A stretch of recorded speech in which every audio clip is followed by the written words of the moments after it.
Vamos a hablar con el diputado socialista Esteban Paulón, que también participó de las elecciones. ¿Qué tal, Esteban? ¿Cómo te va? ¿Qué tal, Mariano? ¿Cómo te va? Buen Muy, día. muy bien, muy bien, muy bien. Esteban, bueno, vos participaste por el Movimiento de Jubilados y Juventud, ¿no?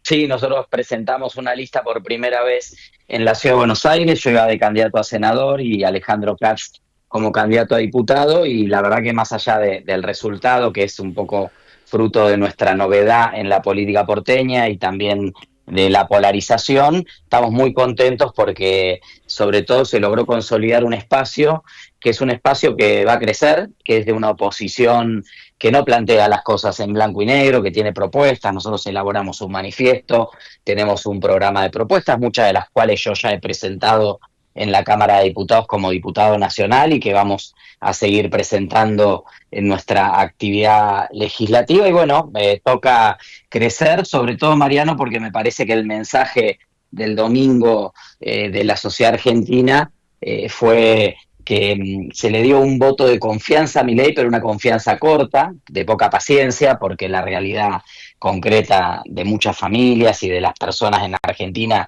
es muy compleja, pero también planteó claramente que no va un proyecto de oposición que solo pueda decir frenar a Milei, ¿no? Hay un desgaste en esas consignas del no a todo, del no sin alternativa, del no sin una propuesta, bueno, que tenemos que saber leer y que espacios como el nuestro, que yo vengo del Partido Socialista, soy integrante del Comité Nacional, el Movimiento Ciudadano se presenta como un espacio más amplio, obviamente, que el Partido Socialista.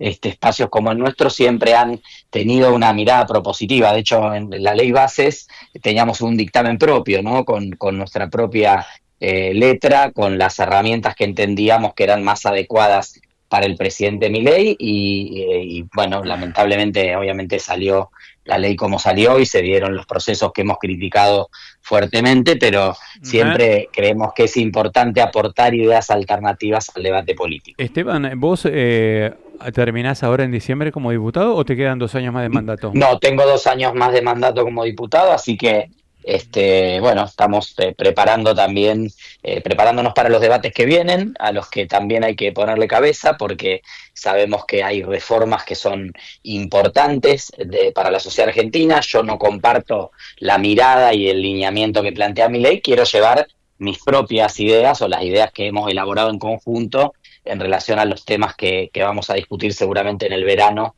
de reforma laboral, reforma previsional y reforma impositiva. Y en ese sentido, y además el presupuesto, ¿no? Se viene el El presupuesto. presupuesto que tenemos, estamos ahora discutiéndolo, entiendo que el gobierno va a intentar, porque tenemos un emplazamiento para los primeros días de noviembre para sacar dictamen, entiendo que el gobierno va a intentar frizar todo para que se vote con la nueva composición de las cámaras, que le es más favorable, pero en esta semana justo estamos hoy, mañana, con visitas de funcionarios, seguimos analizando parte por parte del presupuesto. Claro, y te pregunto, por cómo Sí. ves ahora la nueva composición del Congreso, eh, ¿cómo imaginás los bloques? Bloque de Libertad Avanza 80, el PRO ya tiene 24, prácticamente todos van a votar con Uh-huh. la Libertad Avanza, con lo cual hay 104 diputados de una masa crítica importante. ¿Le va a resultar fácil a Milei conseguir los 25 que le faltan para 129? ¿O crees que va a tener que negociar mucho con los gobernadores? ¿Crees que va a llegar fácil, que no va a llegar tan fácil? ¿Será proyecto por proyecto? ¿Cómo visualizás, de acuerdo a la composición que vos ves que quedó en la Cámara de Diputados, ¿no? Sí. Mira, Mariano, si el presidente hace una lectura inteligente del resultado del domingo y no piensa que es un cheque en blanco que puede hacer lo que quiere, seguramente va a encontrar los espacios para el consenso. Si hay una idea de que acá ya los votos los tengo y los impongo y entonces me llevo puesto todo, bueno, se va a complicar, porque si bien es cierto que los distintos gobernadores, al menos en lo que es la parte de la elección nacional o la categoría de elección nacional, no hicieron la elección esperada, también es cierto que entre el bloque de Provincias Unidas los que quedamos, que formamos parte del bloque de Encuentro Federal, que tenemos mandato por 2 años, que hemos sido parte de la mayoría de oposición que se conformó fundamentalmente este año, seguimos estando allí, ¿no? Y el gobierno solo no tiene ni el quórum ni la mayoría, así que habrá que ver cuál es la posibilidad o cuál es la templanza o cuál es las intenciones del presidente. Si realmente la actitud es de diálogo, claro, o es una actitud de querer imponer. Si quiere imponer, se va a encontrar de nuevo con una pared en el Congreso. hay temas que son pendientes y son muy concretos. El tema ATN y los fondos de los combustibles. ¿Eso en qué quedó? ¿Fue ley? Sí. Fue ley, fue vetado y fue insistido por el Congreso, ¿no? No, impuesto a los ATN quedó finalmente, no se llegó con el número en una de las últimas sesiones. Ajá. Impuesto a los combustibles está pendiente de votación. Está pendiente de votación. Claro. Sí, todavía no tenemos en miras futuras sesiones. Pero eso en entiendo diputados, que esta semana no. ¿En diputados o en No, senadores? en diputados. Porque en senadores, No, lo tenemos nosotros en diputados. En senadores ya había sido votado. Ya había sido Había insistido. sido votado, lo tenemos en diputados, exactamente. Bien. Lo que está en senadores es la ley de decretos de necesidad y urgencia, que finalmente nosotros la aprobamos en general, pero no se aprobó el artículo de los plazos y entonces el Senado debiera ratificar, o sea, insistir con su propio texto o aceptar las modificaciones de la Cámara de Diputados. ¿Y vos crees que en este contexto ahora el Senado va a insistir? ¿Tiene el número para insistir y va a insistir? ¿O crees que esto se frena, por ejemplo?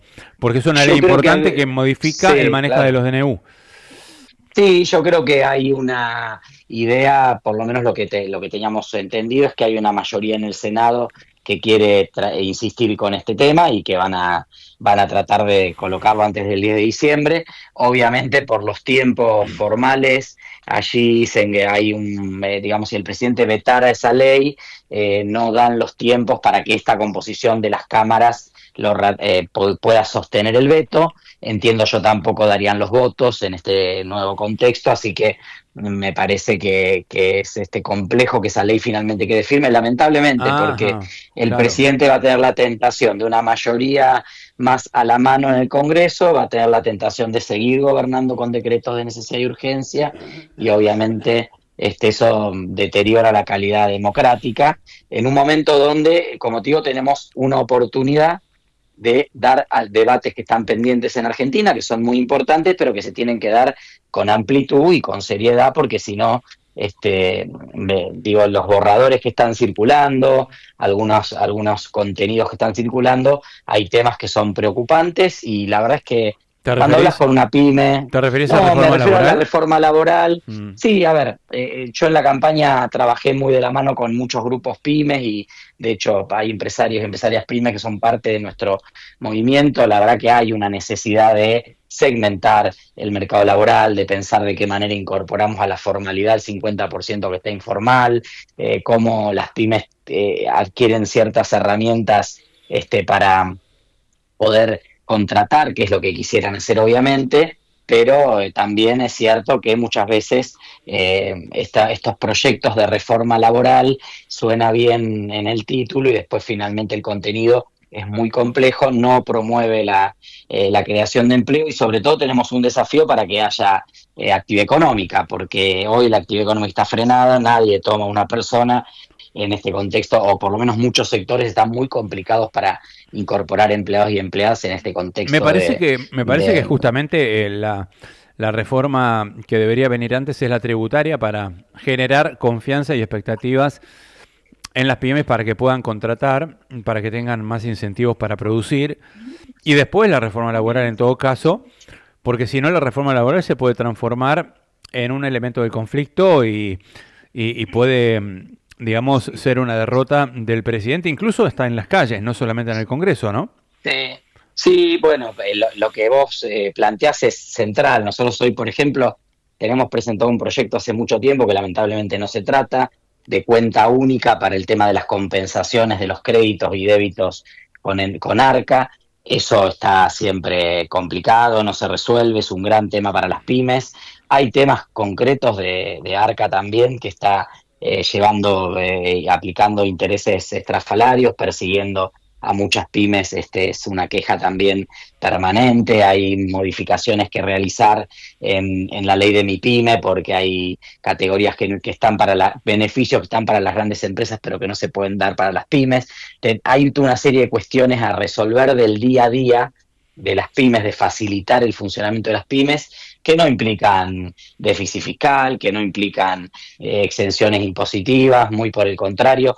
En general, el empresario pyme quiere laburar, quiere tener todo en orden, quiere pagar los impuestos, quiere tener a su gente bien, porque son empresas, la mayoría más bien familiares o de trato cotidiano, donde el dueño o la dueña conoce a todas las personas que trabajan ahí. Entonces, bueno, me parece que si empezamos el debate, como vos decís, por una discusión que ya de por sí parece poco compleja, donde va a haber resistencia a distintos sectores, donde se va a activar la calle, etcétera, va a ser complicado el gobierno alcanzar esos votos que le faltan o esos diputados y diputadas que le faltan para poder acceder a la mayoría. Nosotros por nuestra parte vamos a ir con propuestas, son temas que venimos trabajando hace mucho, no desconocemos la necesidad de modernizar y de modificar determinadas cuestiones vinculadas a las relaciones laborales, y obviamente daremos el debate con nuestras ideas, intentando aportar, y ojalá del otro lado también el gobierno intente incorporar las opciones y las alternativas que podamos acercar. Hay un tema que es una realidad, Esteban, y yo creo que hay que abordarlo urgente, ¿no? Yo, si fuera estratega político, lo que haría, como te dije recién, primero una reforma laboral, espero 6 meses que crezca el empleo, que se produzcan empleos, y después avanzo con primero una reforma impositiva, digo, ¿no? Tributaria. Sí. Doy incentivos y demás, incluso quito exenciones, reparto recursos entre las pymes para que tengan, para moverse y demás, genero política de consumo. Entonces, cuando se genera empleo, ahí podés introducir una reforma laboral. Porque lo que digo, el otro día hablaba con un abogado laboralista, de una empresa, ¿no? Una empresa muy conocida, le voy a nombrar, Ticketek. Sí. Tenía un empleado que, no sé, tenía un sueldo medio, ni muy alto ni muy bajo, algo así como 1,5 millones de pesos, 10 años, informal, en un juicio, perdió el juicio con las multas y demás, tiene que pagar unos 248 millones de pesos, le reguló el juez. Esa empresa se va de la Argentina, si tiene que pagar una indemnización por un tipo que ganaba 1 millón de pesos, digamos, ¿no? Eso también es algo que hay que arreglar, porque eso mata la inversión y mata la creación de empleo, ¿no? ¿Vos qué opinás? Mira, Mariano, cuando vos hablas yo, obviamente, las grandes empresas tienen cierto margen para moverse. Sí, claro. Cuando vos hablas con un empresario de una empresa de 80, 90 empleadas y empleados, si está facilitada la registración del empleado, si hay una legislación clara, si están los aportes al día y no hay ninguna dificultad, no tenés ningún problema. Cuando un empleado se va, pagás lo que hay que pagar, no te desequilibra las cuentas. Lo que pasa es que nosotros estamos en un mercado que navega mucho en la informalidad por las dificultades que hay para formalizar a los trabajadores y trabajadoras, y ahí vuelve yo no voy a decir qué empresa, pero una empresa que es muy popular en la Ciudad de Buenos Aires, que en realidad es una pyme familiar que tiene 93 empleados, con una historia de 50, 60 años en su rubro, y ahora está en una etapa de expansión interesante, y nos decía el dueño nos decía que en los 20 y pico años que él lleva administrando la empresa familiar, no tuvo ningún problema con ningún empleado. Ahora tiene la gente registrada, el sector en el que está es bastante afín a poder registrar a las personas. Me parece que hay que ver en cada paso, lo que pasa es que te tenés que sentar con los sectores. Hay también muchas realidades, claro. Lo ideal sería y justamente... tenés que pensar un sistema que sea casi, te digo, customizado, ¿no? Como personalizado, porque cada sector, hay sectores que son más flexibles que otros, etcétera. Obviamente que hay que atender también esa situación, porque vos decís, una empresa se va del país. Una multinacional capaz se puede quedar y tiene margen para resolverlo, pero la verdad que a las pymes las matás. Entonces, cuando yo le incentivo a contratar registrado, baja de esa posibilidad, Bueno, o sea, tenemos un problema. Lo que no podemos hacer es no ver el elefante en la sala. O sea, No, muchos tenemos un empresarios, problema. Tenemos un problema. claro, muchos empresarios dicen, bueno, pero yo hoy no me animo a contratar, bueno, no sé a quién estoy contratado, si viene a lo mejor con apoyo del sindicato y al año de estar acá me hace un problema, me hace un juicio. Entonces, es complicado el tema. ¿Por qué? Bueno, por ejemplo, empresas gastronómicas que te dicen los dueños, yo no sé por qué de repente tengo un problema con uno y después vienen otros y me vienen con el mismo problema y entonces quiero dar trabajo, pero después parece ser como que están arreglados entre todos ellos, con abogados y demás, y te hace unos problemas bárbaros, tenés que cerrar el boliche. Y no estamos hablando de una multinacional, sino de un bar, No, ¿no? está claro.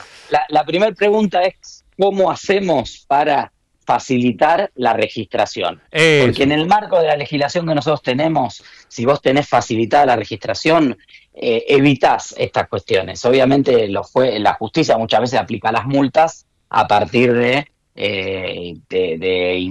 agravar claro, incumplimientos del empleador. Si no, la exacto. ley es clara, la ley es clarísima, Sí, un un mes por año, año, un mes un por salario año, por, claro. exactamente, Un salario por exactamente. Entonces año tenemos que ver ahí trabajado más algunas, sí.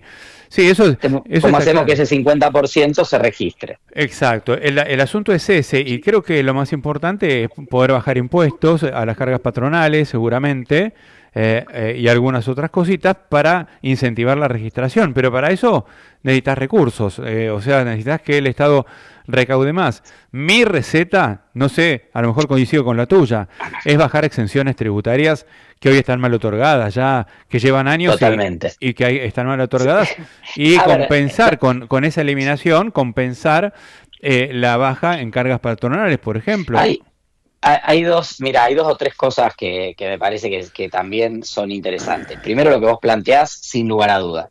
Segundo, el crecimiento de la actividad económica. Cuando Ujú. hubo una exención impositiva, se la das a un sector que ya le sacó el jugo esa exención impositiva, Claro, estás dejando de lado otros, en el caso de tecnología, por ejemplo, o de industria del conocimiento, que hay un régimen específico, muchas startups que no logran nacer porque no tienen esos incentivos y los incentivos los usufructúan los sectores que ya hace 10 años, que los residentes, digo, en una empresa que claro, ya cotiza en bolsa en Nueva York, necesita una exención impositiva de pero Argentina. claro. Y Bueno, hay que factura 4.000 discutir. millones de dólares por Claro, es año. más, no te digo no te digo que no dejes esas exenciones, ese cupo de exenciones en el presupuesto. Te digo que ese cupo de exenciones puede ir a favorecer otras startups que van a generar empleo, que van a generar aportes. O sea, tenés que hacer un sistema un poco más virtuoso en ese sentido. Y me Claro, parece que es importante tal cual, tomar eso, ¿no? tal cual. Esteban, un lujo, gracias por estar con nosotros. Gracias, Mariano. Un abrazo grande. Abrazo. Hasta Esteban luego. Paulón, diputado nacional socialista.